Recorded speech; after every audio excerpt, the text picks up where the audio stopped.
বঙাইগাঁও জিলাৰ মানিকপুৰৰ জাওবাৰী গাঁৱলৈ গৌৰৱ কঢ়িয়াই আনিছে অংকিতা ৰায়ে। বৃহস্পতিবাৰে ঘোষিত হোৱা APSCৰ ফলাফলত এছিষ্টেণ্ট এমপ্লয়মেণ্ট অফিচাৰ হিচাপে উজলিল অংকিতা ৰায়। পিতৃ অৰূপ ৰায় আৰু জোনালী ৰায়ৰ জ্যেষ্ঠ কন্যা অংকিতা ৰায়ে সফলতা লাভ কৰিবলৈ সক্ষম হৈছে। অসম লোকসেৱা আয়োগৰ 2023 চনৰ পৰীক্ষাৰ ফলাফলত বঙাইগাঁও জিলাৰ মানিকপুৰ আৰক্ষী থানাৰ অন্তৰ্গত জাওবাৰী গাঁৱলৈ গৌৰৱ কঢ়িয়াই আনিছে অংকিতা ৰায় নামৰ এগৰাকী মেধাৱী ছাত্ৰীয়ে। এছিষ্টেণ্ট এমপ্লয়মেণ্ট অফিচাৰ হিচাপে উজলি উঠিছে অংকিতা। অংকিতাৰ পিতৃয়ে জানিবলৈ দিয়া মতে জিলাখনৰ জাওবাৰী প্ৰাথমিক বিদ্যালয়ৰ পৰা শিক্ষা জীৱনৰ পাতনি মেলিছিল।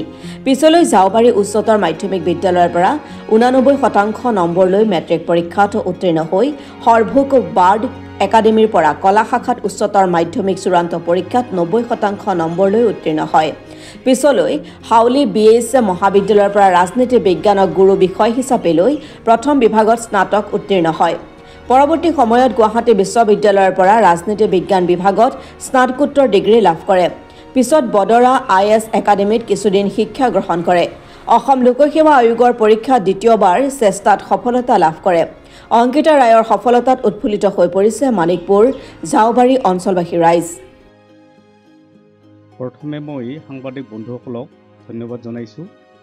আজি আমি গৌৰৱান্বিত হৈছোঁ যে বঙাইগাঁও জিলাৰ মানিকপুৰ অঞ্চলৰ জাওবাৰী গাঁৱৰ আমাৰ ভাইটি অৰূপ ৰায়ৰ প্ৰথম কন্যা অংকিতা ৰায়ে তেওঁ আজি যি সুখ্যাতি অৰ্জন কৰিলে তাৰ কাৰণে আমি জাওবাৰী গাঁৱে আমি নথৈ আনন্দিত হৈছোঁ। আমাৰ গৌৰৱৰ বিষয়। আজি আমি পিছপৰা অঞ্চলত আমাৰ এনেকা ফলাফলে আমাক সঁচাকৈ উৎসাহিত কৰিছে আৰু আমি গাঁৱৰ ফালৰ পৰা তেওঁক আমি ধন্যবাদ জ্ঞাপন কৰিছোঁ। আৰু অংকিতা ৰায় সৰুৰে পৰা খুব মেধাৱী ছাত্ৰী আছিল আৰু যোৱা তেওঁ যিটো হাইস্কুল শিক্ষান্ত পৰীক্ষাত ডিষ্টিংশ্যন লাভ কৰিছিল। লাভ কৰি তেওঁ বাটছত সৰ্বক একাডেমীত তেওঁ হায়াৰ ছেকেণ্ডেৰী শিক্ষাৰ্থীৰে ফলাফল লাভ কৰিছিল। তাৰপিছত BS কলেজত তেওঁ ৰাজনীতি বিজ্ঞানৰ পৰা তেওঁ স্নাতক ডিগ্ৰী লাভ কৰি গুৱাহাটী ইউনিভাৰ্চিটিত তেওঁ ৰাজনীতি বিজ্ঞানত MA পাছ কৰিছিল।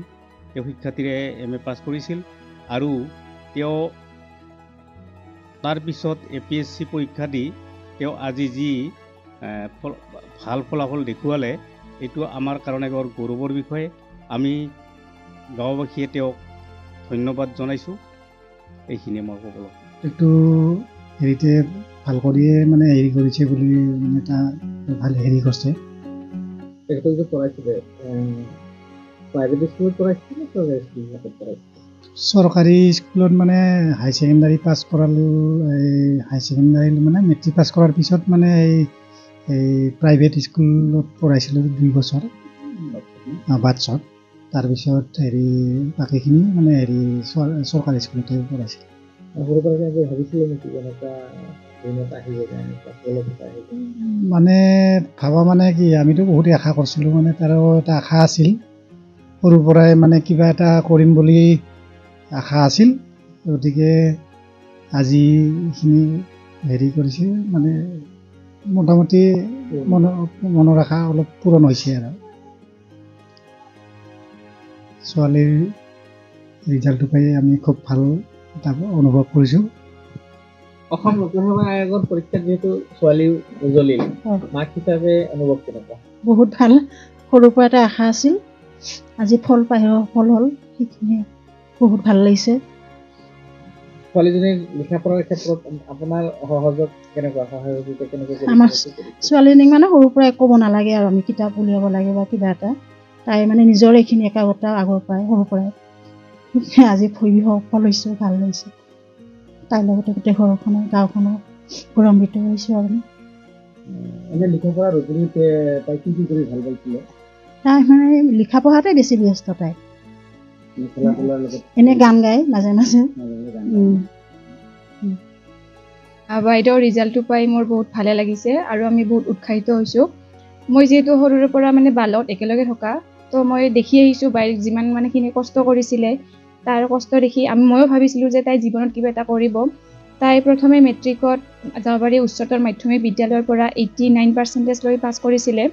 তাৰপিছত বাটছ একাডেমীৰ পৰা হায়াৰ ছেকেণ্ডাৰী 90% আৰু তাৰপিছত BH কলেজত পলিটিকেল ছায়েন্স ডিপাৰ্টমেণ্টৰ পৰা ফাৰ্ষ্ট ক্লাছ হৈ মানে ডিগ্ৰী পাছ কৰিছিলে। তাৰপিছত গুৱাহাটী ইউনিভাৰ্চিটিত মাষ্টাৰ্ছ ডিগ্ৰী পাছ কৰিছে। তাৰপিছত এবছৰ কোচিং লৈছে। তাৰ মানে এই কষ্টখিনি দেখি ভাবিছিলোঁ যে তাই এদিন সফল হ'ব আৰু তাকে লৈ মই আজি বহুত আনন্দিত হৈছোঁ। কি আহ্বান জনাবা বাইদেউক লৈ? বাইদেউ যেতিয়া চৰকাৰী চাকৰিত জইন কৰিব বা কাম কৰিব কেনেকুৱাকৈ তুমি কি ক'ব বিচাৰিবা বাইদেউ? বাক মই মানে এইখিনিয়ে ক'ব বিচাৰিছোঁ যে আগুৱাই যাওক আৰু লগতে ঘৰখনক অলপ চাওক, মা পাপাৰ সপোনবোৰ পূৰা কৰক, এইখিনিয়ে ক'ম।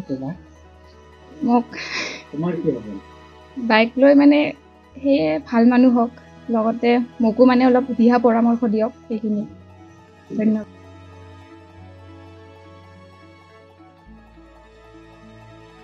মানিকপুৰৰ পৰা আব্দুল সুবাহান আলীৰ ৰিপৰ্ট, অসম টুডে।